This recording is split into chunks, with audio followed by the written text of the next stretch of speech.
So good to see everybody. Feliz año. So I'm really excited to kick off this year's High Tech Live series with our friends and partners at JPMorgan Chase. Today, the JPMC team is going to share with us about their global technology organization and culture. They'll be having a panel discussion and we'll leave about 15 minutes at the end for some Q&A. So make sure to have those questions ready. And something new that we're going to be trying out is we're going to be leaving, for those that can stay, we're going to be leaving about 20 minutes or so at the end for continued networking and chatting. So if you're able and your calendar lets you, please feel free to stay on and continue chatting with the group. So with that, I'm excited to welcome our panelists. First and foremost, our high-tech board member, Rosa Ramos-Kwak, who's the Managing Director Head of Global Technology Strategic Programs. Also, we have Benny Gonzalez, Executive Director for Corporate and Investment Bank Production Management. Hello, Benny. We also have with us Jesus Arosamena, Executive Director, Investment Data and Risk Analytics, Asset Wealth Management. And we have our moderator for the day, Jennifer Arnau, Vice President, Global Technology Diversity and Inclusion Program Manager. And Jennifer manages our JPMC's diversity and inclusion initiatives with their cyber, global identity, and access management division. So welcome, everybody. So before I hand it over to Jennifer, who's going to be moderating today's session, I have to recognize the JPMC team for their support in hosting High Tech's first 2021 summit taking place in the spring, March 17th through the 19th. So excited. Thank you. Thank you. And I just have to give a shout out to this team because they've been working so hard behind the scenes to make this a fantastic, phenomenal event. And I want to give a shout out to those who are here, because I believe usually Jason is on here, Jason Rueda, Hector, Pedro, Brandon, Luisa, Oidio, a fantastic team behind the scenes that we're so excited for this event to happen. So mark your calendars. I know you're asking about registration. That's going to be opening up early next week. We're still kind of working out the kinks on our platform, but that's coming soon. So be on the lookout. With that, Jennifer, I hand it off to you. Thank you so much. Hi, everybody. Good afternoon. Buenas tardes. If you're not here and you're somewhere else, good morning, buenos dias. Like Viviana mentioned, my name is Jennifer Arnau, and I have the pleasure of working on our Global Tech Diversity and Inclusion team. And I have the pleasure of working with Viviana every day on managing our partnership with High Tech. I'm really excited to bring all this great content to all of you today. We have a phenomenal list of speakers lined up, and we're going to have an even more phenomenal list of speakers at the summit, not to toot our own horn, but we're going to go ahead and talk about the Global Tech organization here at JPMorgan. And we're also going to talk a little bit more about the uniqueness of our Global Tech Hispanic community. So we'll definitely have some space for some Q&A along the way. But I'd like to start by having all of our panelists introduce themselves, what they do. And actually, I'll also add, I am Puerto Rican and Peruvian. So proud Latina here, and I'm proud to be part of this team. So why don't I kick us off to Rosa and go from there. Hi, everyone. It's so nice to see some familiar faces. Hopefully many of you know me. I'm Rosa Ramos-Kwak, Managing Director. I am leading our most strategic programs at the firm, over $3 billion in investment. And I've been on Wall Street for many years. I'm also the very proud Vice Chair of High Tech. So I'm very happy to work with all of you on so many of these summits, networking, EEP, all sorts of things involving high tech. It's one of the joys of my life. And I'm Dominicana. Benny? Hola familia, Benny Gonzalez. Some of you may know me because I had the privilege of sharing at our last summit that we were going to be hosting the summit with JPMorgan. I lead a global team in the corporate and investment bank that does basically a program office that supports our wholesale payments portfolio of applications, approximately a little bit over 500 applications that my team supports. And very pleased to be here. Last but not least, Jesus. Hola familia, Jesus Arosamena. I've been with JPMorgan. I'm an executive director at JPMorgan. I've been with JPMorgan for 5 years. I'm in the asset wealth management line of business, and I'm supporting the portfolio management applications and asset management through my teams with providing automated test solutions and DevOps type of activities and tasks. And I should add, Cubano, born and raised in New York City, but my parents are of Cuban descent as well. Thank you. So I'm gonna go ahead and share my screen and get us started. So while I go ahead and do that.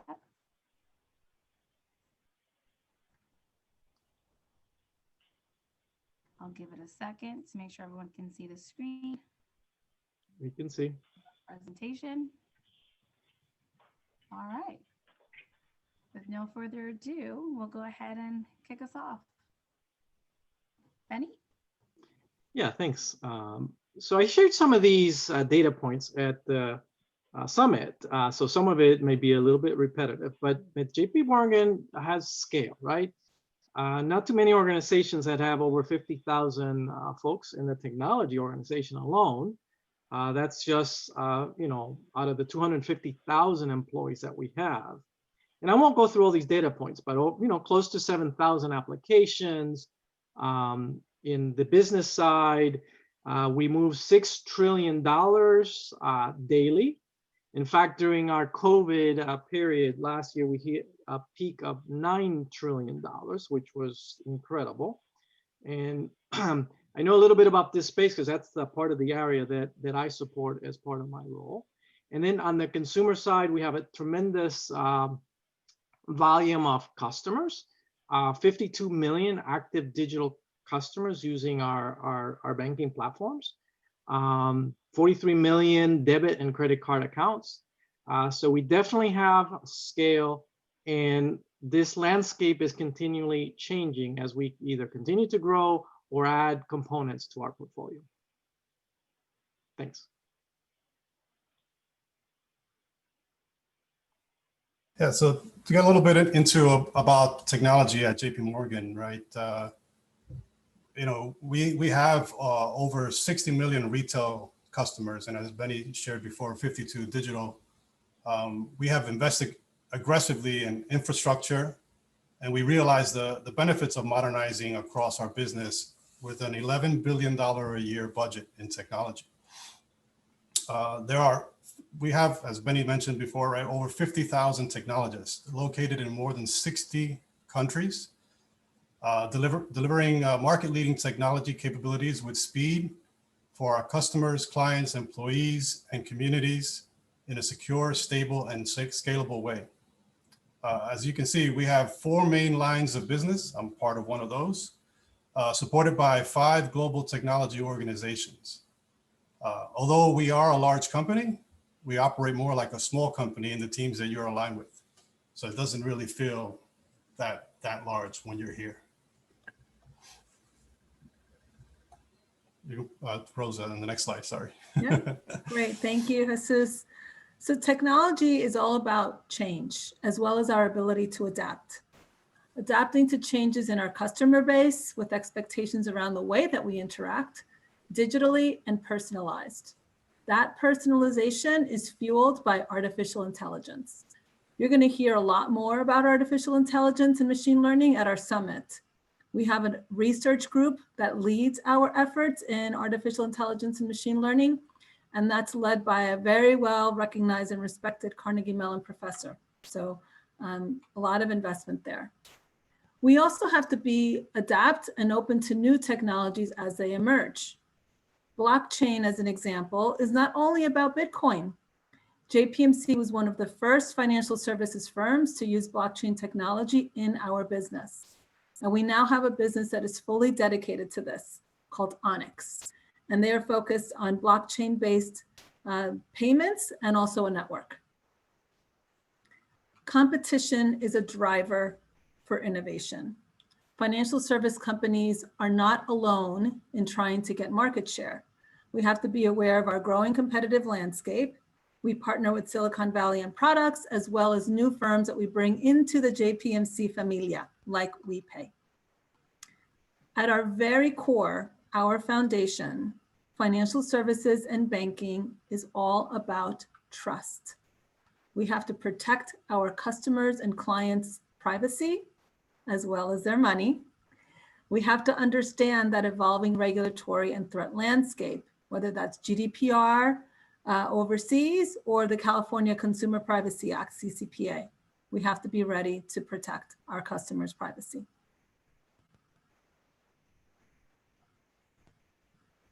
Hand over to Benny. Yeah, so each one of our main lines of business has a tremendous number of platforms that serve our clients in a digital fashion. Whether you're a consumer or a business, won't go through all of these. This is a sampling. Many of our applications are either award-winning or highly ranked in their particular segments. I've had the pleasure of working with both the JPMorgan Markets applications here on the right-hand side, as well as the JPMorgan Access. And you know, we're very proud of the type of technology and capabilities that we deliver to our clients. Next.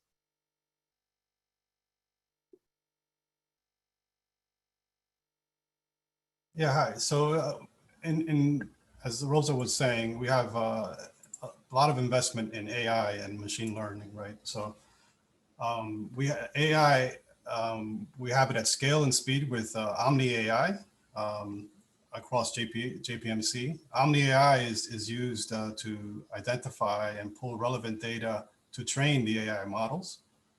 Our AI ML staff have published papers at 8 different conferences in 2020. And we have even patents that we've put in last year as well that for a lot of the AI and ML research that we're doing. We have an AI research group led by Manuela Veloso, currently on leave from Carnegie Mellon University. And with that relationship, we are fostering an engagement with academia.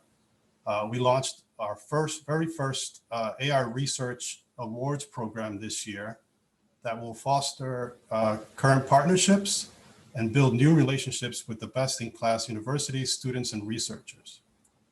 As Rosa mentioned earlier before, we will have more in-depth discussions in AI and ML at our summit. So please do tune into the summit because it's going to be a great conversation. Over to the next slide. Yeah, this is one of my favorite topics, so my teammates may have to kick me off if I talk for too long. So I have a friend that works in one of these labs, and she's from our Hispanic community. And she was sharing with me, she was showing me the prototype. They're, exploring how to leverage virtual reality using gaming 3D, goggles to improve interaction virtually with our agile teams. So really cool research that she was able to share with me. I was so excited to see some of the cool things that they're doing. The hackathons, another friend of mine that used to be, one of my peers, I call him the father of hackathons because he actually set up the structure for corporate-wide hackathons. And we have one day a year where there's a corporate-wide, we have many hackathons, but we have one day a year where we have this main hackathon. And I love to participate. In the last few, we've had thousands and thousands of team members globally participating in this hackathon. One of my favorite adventures, I had supported one of the winning teams in Tampa. And we had an opportunity to present to Lori Beer, our senior leader for the technology organization, as well as many other senior partners. So that was just a tremendous amount of fun. The other one that I've been engaged with is Secure Code Warrior. That's kind of like a competition for coding securely. And people win points and they can win prizes sometimes. Also had the opportunity to drive that one for our Tampa campus. Tremendous results with that. We have a lot of cloud parties where we have basically a team that comes together to help a more traditionally design and built application move to more of a cloud setup. And those, they truly have parties. I mean, they have a lot of fun when they do those. Ship IT Day is kind of like an idea generator, and very active. It's one of our newer initiatives. And then communities of practice, we call them Ignite. And there's many, many. Two that I've had the pleasure of providing executive support for were DevOps, and I did that both locally in Tampa as well as globally, because each one of our technology centers can have these different communities, as well as helping with Python teams that get very passionate about learning Python and sharing tips and tricks in Python. Thanks. Next. Thank you, Benny. I guess spinning off of Benny's stories of fun, I get to talk a little bit about Tech for Social Good. And Tech for Social Good is our programs that focus on lifting up communities with the power of people and technology. There's a really big emphasis on how our staff can support individuals in our communities from crayon to career, right? And so we start that from our youth programming. We help address the tech skills gap through education, coding, and mentorship opportunities for youth under the age of 18. And we do that in a variety of different ways in order to help spark their interest in computer science and technology careers. Jesus here has had the pleasure of working actually with one of our partners very closely, All-Star Code, which is a nonprofit organization providing high school young men with the men of color with the skills and networks in order to build their computer science and coding skills. So we'll learn a little bit more about how Jesus and our community has been involved in supporting All-Star Code, but there's several different organizations that we help support to help develop our youth at a much earlier age. You know what they say in STEM, the earlier you teach them, the better. Additionally, another way that we support is our Code for Good. Our Code for Good are hackathons that are hosted by JPMorgan Chase, and they are programs that are set for students to participate in a hackathon supporting our local nonprofit organizations. The intent around those hackathons is we have students come into our offices, well, not right now, it's with COVID, where they're essentially helping these nonprofits solve real world problems in a team environment. And we have our technologists, software engineers, and developers helping them to create some programs for them to take with them, which eventually continues through our program called Force for Good. So Force for Good connects the Code for Good efforts that are built by the students, and our technologists go on 8-month rotations to actually build a product to provide to those nonprofit organizations. And again, this is just another powerful way of how we're using our people and our technology to support our communities. In essence, that's just a very high level view of our Tech for Social Good programming.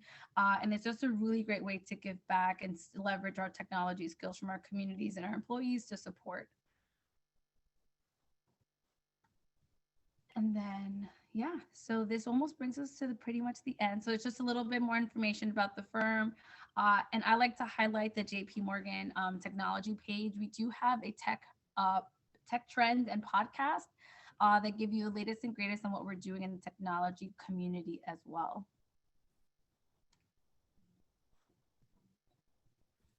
So before we move into our Q&A session for our panelists, we wanted to just make sure if there were any questions on the content so far.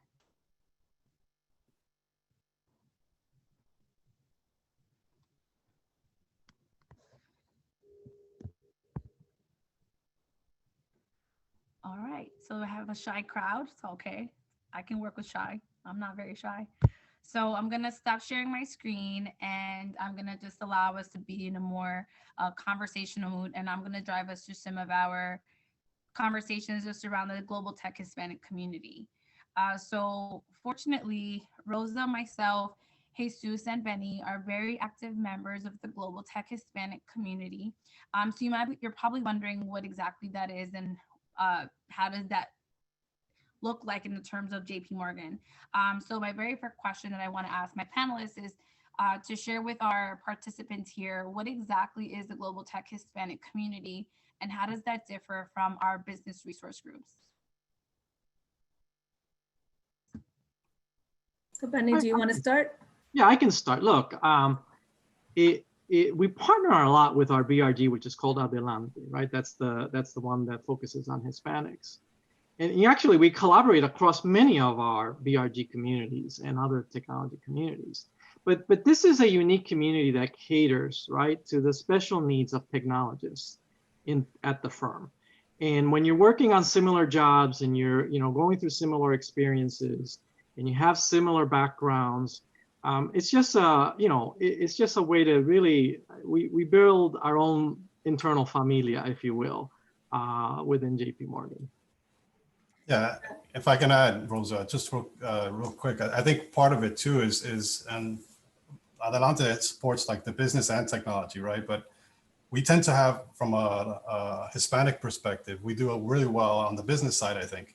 On technology is where we struggle a bit, right? To get more people into the firms. And I think that's an area that we're trying to focus on. And the Hispanic community allows us to do that, to drive that through a lot of the youth programs and all those things that we're working on as well. So, we'll talk more about that. Over to you, Rosa. The only one other thing that I wanted to add about our Hispanic community is how welcoming it is. So I met Benny when I think it was the first or second day that I started, when he reached out to me. It's like, hey, new Hispanic MD, let me get to know Rosa. And then the Hispanic community and Benny reaching out to me and asking me questions about high tech. They found out that I was the vice chair for high tech and JPMC wanted to get involved. And that's how we struck up the conversation. And Benny, as many of you know, spearheaded our relationship with high tech, with a little, whispering in his ear from me about all the great things that high tech does. But, and then I met Jesus that way as well, because when we did want to check out high tech, we went to the DC conference, and that's where I met Jesus. Yes. And so very, very welcoming familia within JPMorgan Chase, and we all mentor each other and we're there for each other. So very close-knit family. And we found out that we grew up in the same neighborhood. That's right. We're each from the Heights. That's right. That sounds like you guys have like a mini high tech within JPMC. A little bit, yes. Yeah. Yes. That's awesome. I love it. I love it.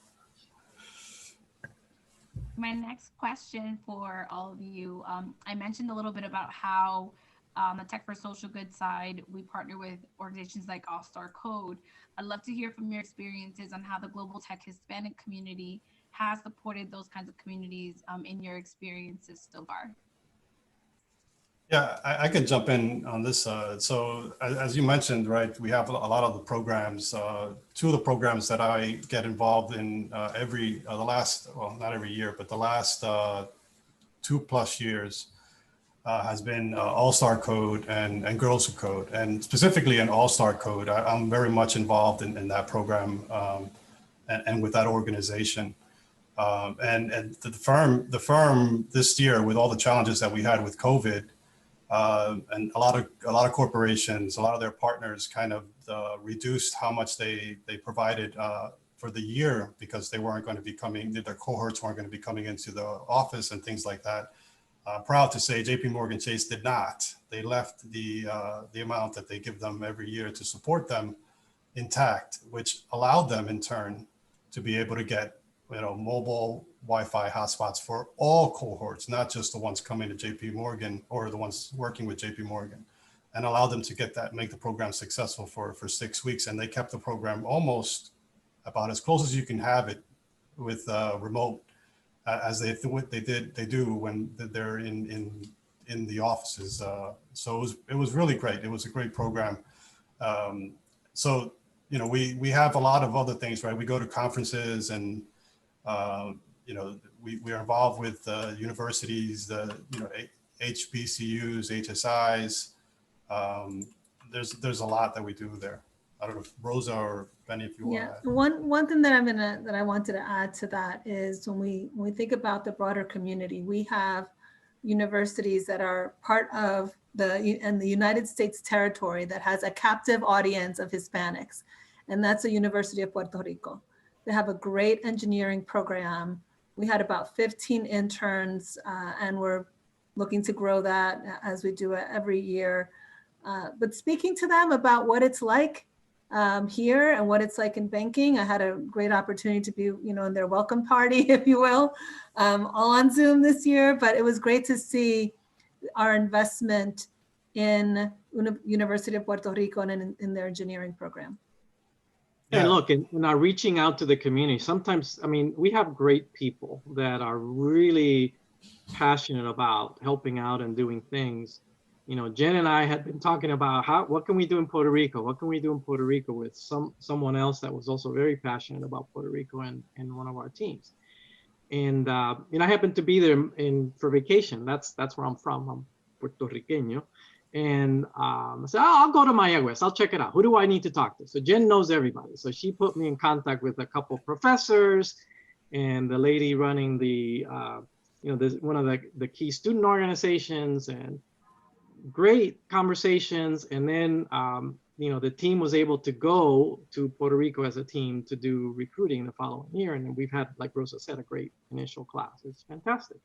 And, we just, we help each other out, and we reach out to the local community because we want to see things progress.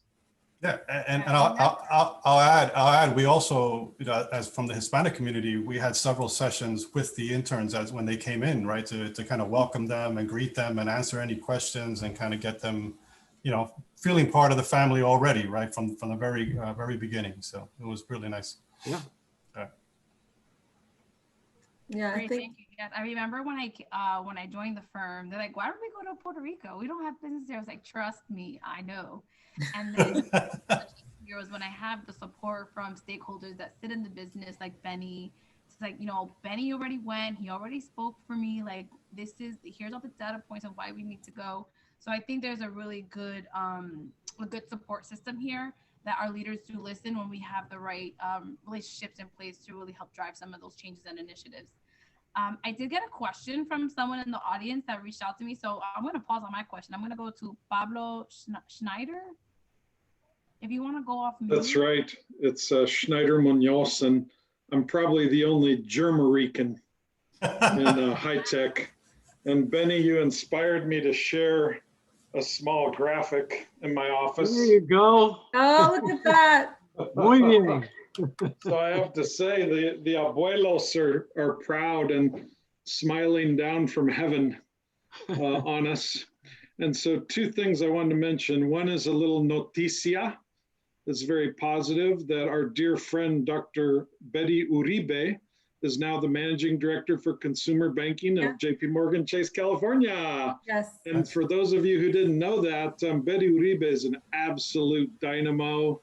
She wrote the book #Values, and Myrna Soto named Betty Uribe's book at a Renaissance Center in DC. So super cool with Dr. Betty coming on board with JPMorgan Chase and joining all of you and your wonderful team, and Alice Rodriguez and all the great people at JPMorgan Chase. So my question is for the panel, one of the things that differentiates JPMorgan Chase precisely is the awesomeness of the people and your love for the people, for the technology, the familia, for lifting people up. And as an example, I have a 16-year-old son who wants to major in cybersecurity. And so what I was thinking is, for the mentoring and the next generations, for each of you, if you knew when you were starting out in your career what you know now, what would you advise a young person like a high school student or a college student? What advice would you give them about going into technology, about, trends, people, education, success, and all that kind of thing? So what advice would you give for the younger generations?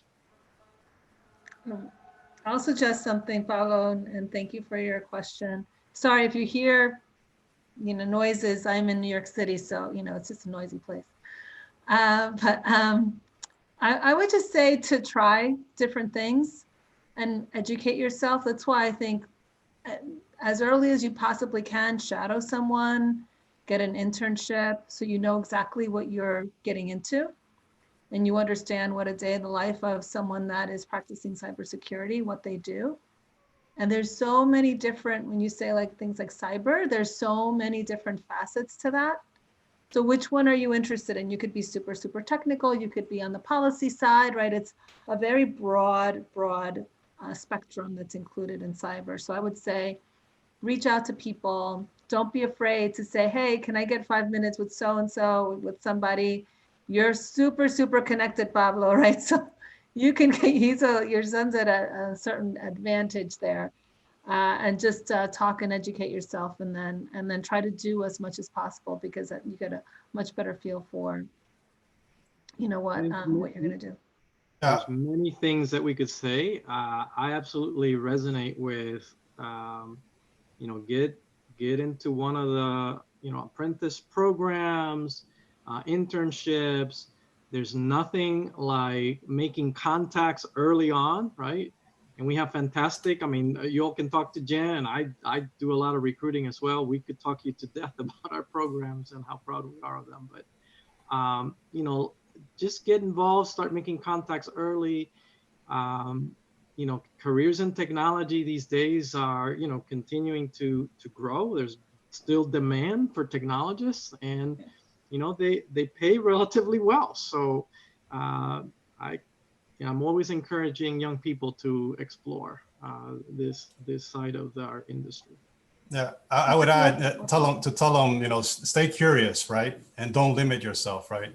Because you're going to find out that maybe you like cybersecurity, but there's something else that'll drive your passion as you go through it, and you won't really know until you explore and experience those things. So I would say, don't limit yourself. But if he has that focus, that's awesome. At that age, that's amazing, right? A lot of people don't have that. So keep that drive. Yeah. Well, he went to a 1 week long cybersecurity camp when he was 13 years old. And I thought, I didn't even know if he'd go through the whole camp, because it's during the summer for a teenager, spending 40 hours a week. And he's stuck with it now 3 years. He just earned Eagle Scout, and he still is focused on majoring in cybersecurity. And so any other suggestions, Jennifer, or any of the other JPMC people? Yes, I think the other thing I would add is there's a lot of organizations out there for our K through 12 youth. And I think it's just letting him tap into those platforms and what they offer. I know I've worked a lot with MentorNet, which is a platform for mentoring through great minds in STEM. SHEP as well is another really great avenue. We help the under 18 population through the program called, I believe it's Cyber Kids, quote me if I'm wrong, Jesus and Boja. So there's like that. So I think, to their point, I think it's just learning the different aspects of what cyber entails. I support the cybersecurity organization here, and I'm still learning of how large they are. Like, wait, you all do what? There's a lot to learn. So I'm still learning, and I'm traditionally, my background is in HR. I've slowly melted my way to technology, and I haven't been able to learn that. And I think that's really the best ways for him to learn what's out there. No, she's not. Can I take a message? Pablo, I would say also look at All-Star Code, right? He's at the age where he can join that, even though it's not. She wanted to reschedule that. Yeah. Hey, Miguel, you need to mute. Whether we can put somebody on mute. Somebody got him. Yeah. He's at the right age to apply for that, right? I don't know where you're located, but they're not everywhere in the United States, but they're in different cities. And now that they're going, more virtual, there might be opportunities there as well. And it's a 6-week program, though it's not cybersecurity focused. There's a lot of skills that you can learn there apart from that could be beneficial to him as he goes into university and later on. Based on your advice, I'm going to encourage him to look at adjacent areas as well. And you said it's called All-Star Code? Yeah, allstarcode.org if you look online, Yeah. Connect with us later. We happy to. Yeah, we can help. Yeah, absolutely. So Jennifer, I'd like to chime in on the next subject if we could. Yes, I was just gonna call your name, Delia. No worries. Happy New Year, everyone. So all of you were talking very eloquently and passionately about bringing in those that come after us, right? Our internships, our early career, et cetera. I've always been focused, and I always believe that education equals opportunity. And I love to hear that you're at the HBCUs. You know, my background is, you know, my husband is African American, so my children are biracial. So I always think about not just my particular, you know, background of Mexican American, but my children as well. And with that in mind, I'm really encouraged to hear that you're at HSIs as well. I know UCLA has just put in to become an HSI as well, which is, I think, is a great. It's just it's recognizing that there is a disparity, there is a gap here, there's an equity gap here that we need to reach out to from a university education perspective. And the younger we get to our young, the earlier we get to our young, obviously the bigger impact. I'd also recommend and encourage, if I could, go to the schools where we go to school. We just talked about that you went to University of Puerto Rico. Some of us go to Harvard, some of us go to Princeton, and some of us go to Harold Washington College, a junior college in downtown Chicago. So what I really want to do is go to where we go to school. We don't just go to the big universities. Some of us, whether it's financial, whether it's focus of education, whatever the case may be, that may not be the tried and true path, but I promise you that there are just as much as talented, phenomenal young Latinos that are in the junior colleges too.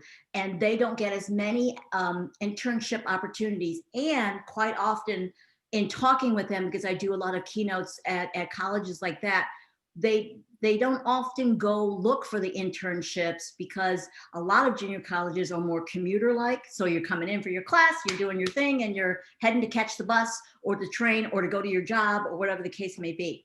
So, you know, I really don't have a question, but I did want to impart my wisdom and share. And Delia, and we also have, go to school. So. we also are also looking at alternative ways of learning, right? Through like certificates and things like that. Folks that have degrees in other things and want to now go into technology. We're also looking at trying to bring those individuals on board because they also bring quite a unique, set of skills and right. And his piggybacks on what Pablo was saying. So his son is interested in cybersecurity, right?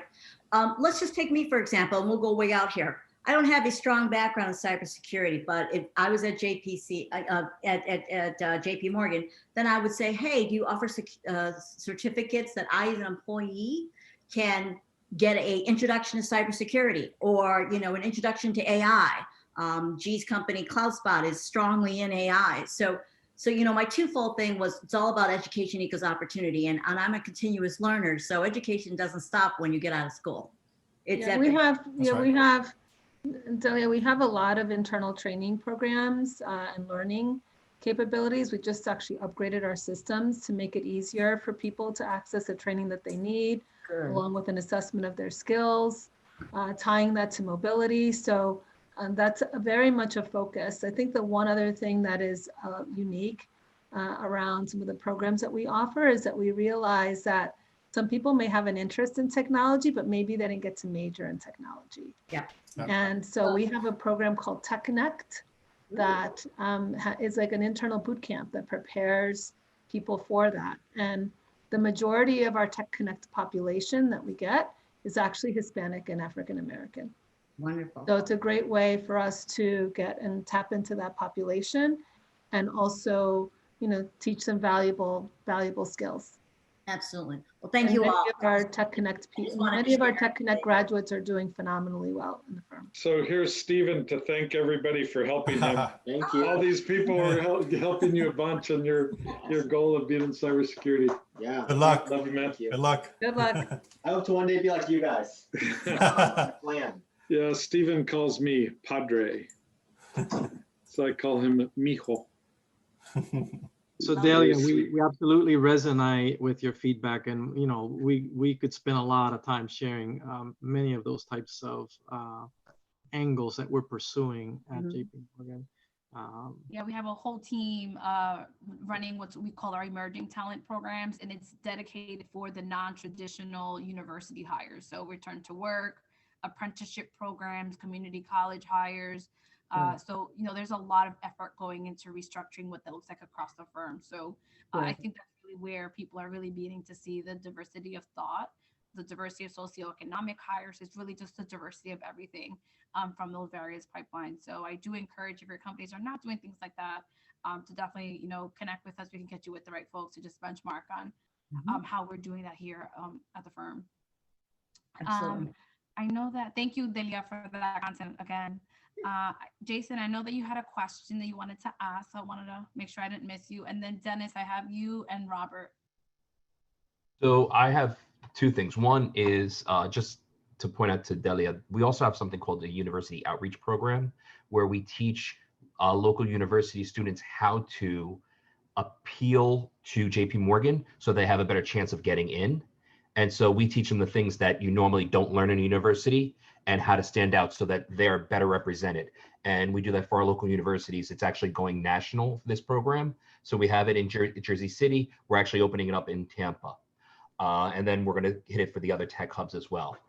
So my question, and obviously, yes, I am a JPMorgan employee, but I've never actually asked the question of our panel, and that is, we've all had past lives in past companies. What's the X factor for JPMorgan Chase that separates them for you from a cultural perspective?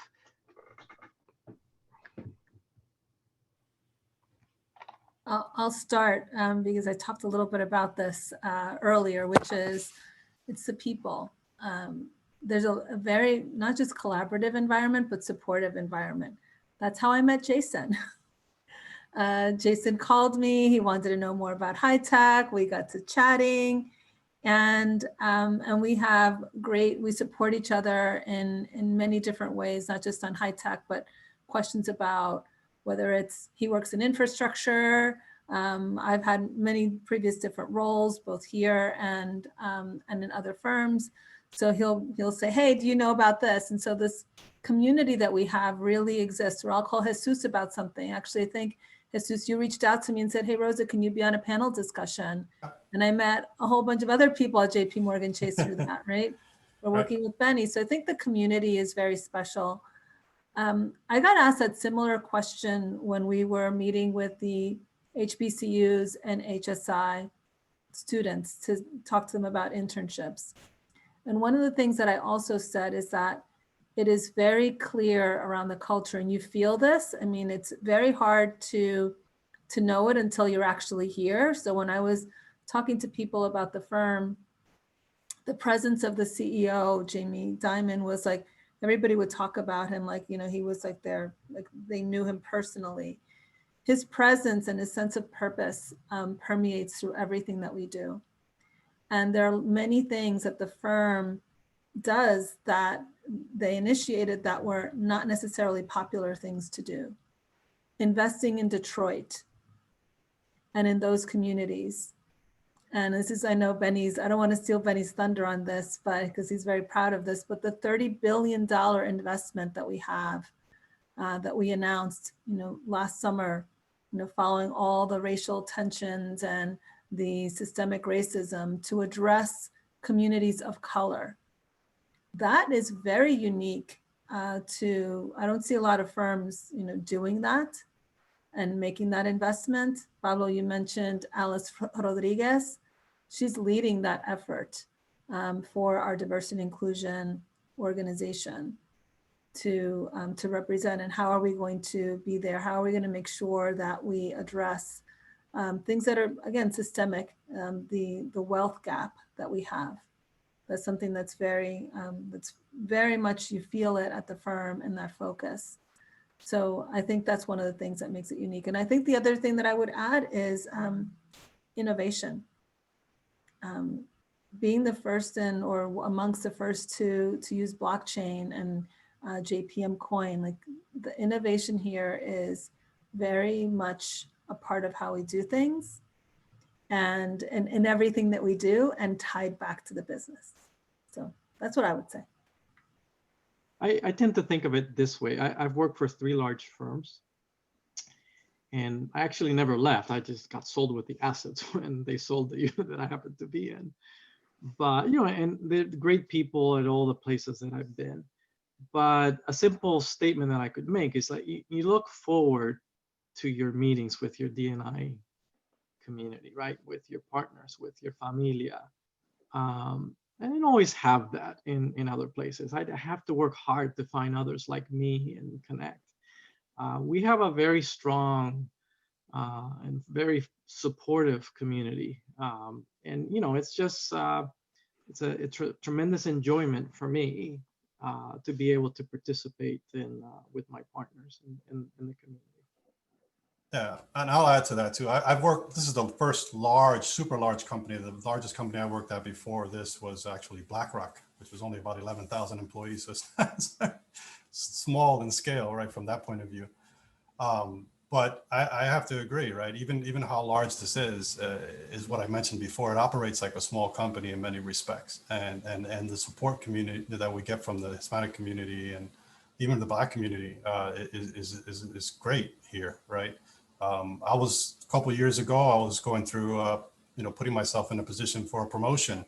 I reached out to Benny to get his advice and support several times. He and I spoke a lot during that year, and he gave me a lot of valuable insight as to how to put myself in a better position to do that. And I was able to succeed, right? But he did that with open arms, right? There was no hesitation whatsoever. He said, anything you need that I can help you with, right? So it's that kind of support that is amazing here. And I hopefully could remain here for the remainder of my career. So. I think to add to all of that great content for me, when I came here from Verizon, the X factor for me, specifically in tech, was just how they even had tech-specific established communities. So yes, the BRG is great. They go across and cover everybody. But there is a uniqueness as you're talking to technology professionals about the challenges that we face as people of color, whether you're female, Black, or Hispanic, and seeing how they all work together and just talk about the things that we face in tech. For me, that is such a huge X factor here.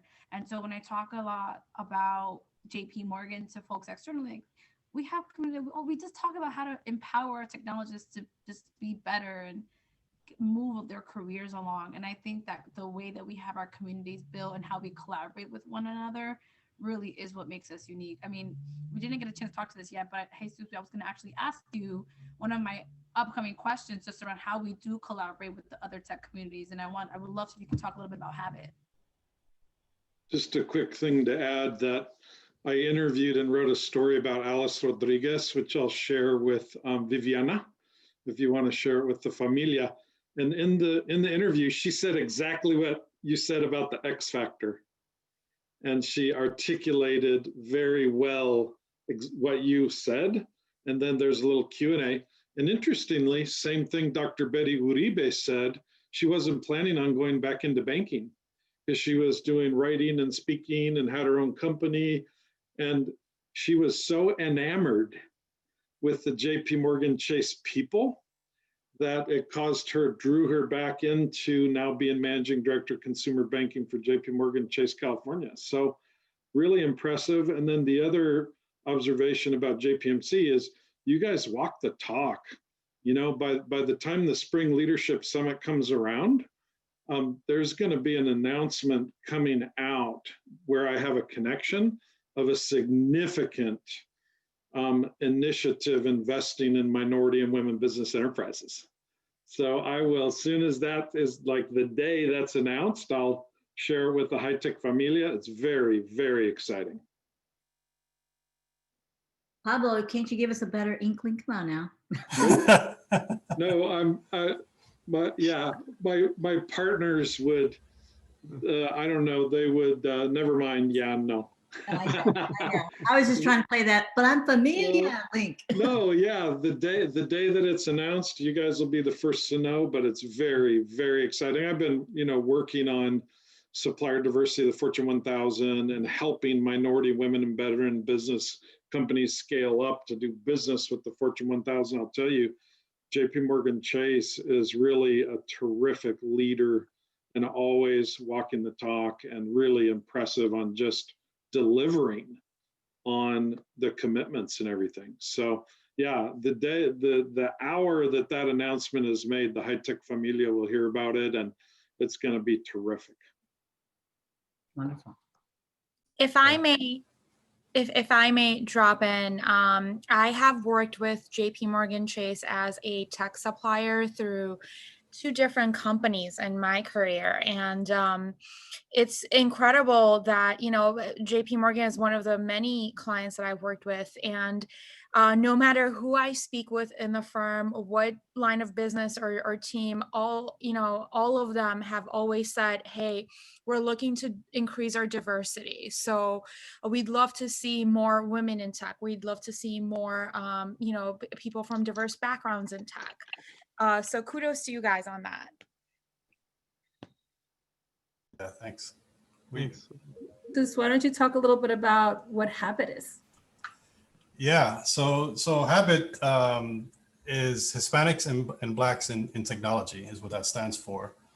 And we launched this back in 2018, I want to say. Yeah, right. Sorry, this COVID thing has messed up my whole concept of time, so I apologize. And it was launched out in our Dallas and Houston tech centers first off, and it slowly has been launched in Jersey City, Tampa, Columbus, and we have other tech centers that are going to launch it soon. And it's really the Black community and the Hispanic community kind of becoming this like force multiplier, right? There's a lot of things that we have in common, right? And a lot of challenges and things that we are trying to solve. And Habit kind of becomes that force multiplier, or as Benny, I'm going to highlight you here, as you like to say, we're stronger together, right? Stronger together. And it's been fantastic, right? A lot of these programs that we talked about before, also Code, Girls Who Code, all the different programs that connect, all of those are supported through the communities, and getting the communities together through Habit, we are able to kind of really, you know, have a big impact on these different programs and drive them through mentorship and looking at how do we bring them up, right? Pull up, you know, the individuals that are struggling, right? We provide a lot of support to individuals, even within the firm. Sometimes, you know, you get stuck because of one reason or another, right? Because big company, right? And you're not always in the right situation for career advancement, right? But everyone is willing to help and figure out how to help you with that, right? And mobility is a huge thing here at the firm. And one of the great things about this firm is that it's strongly encouraged. They really want you to move around.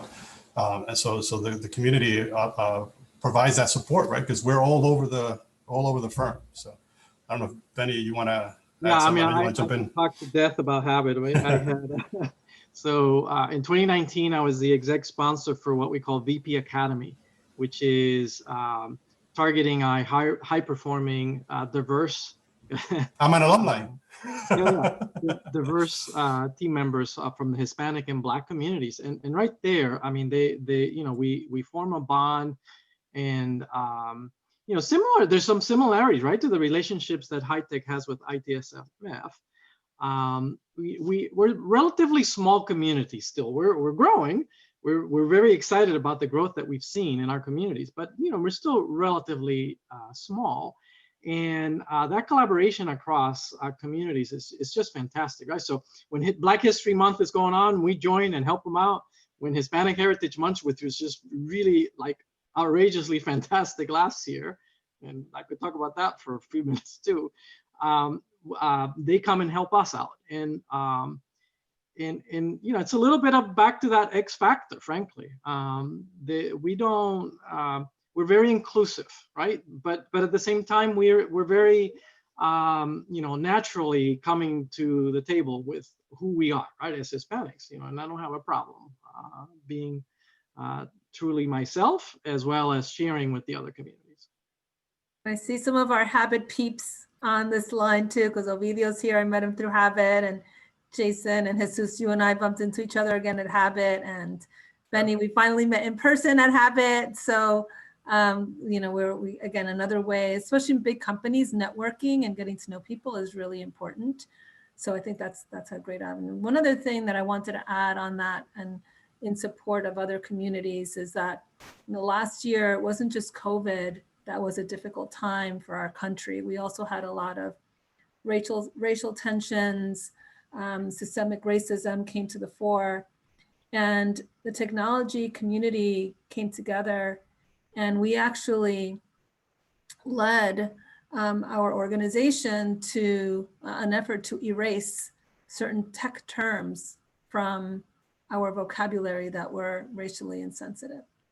And I think that was a great way of us showing support and also driving positive change in technology. And many other firms did that too, but we were quite public about that. Something that I think a lot of us were very proud of.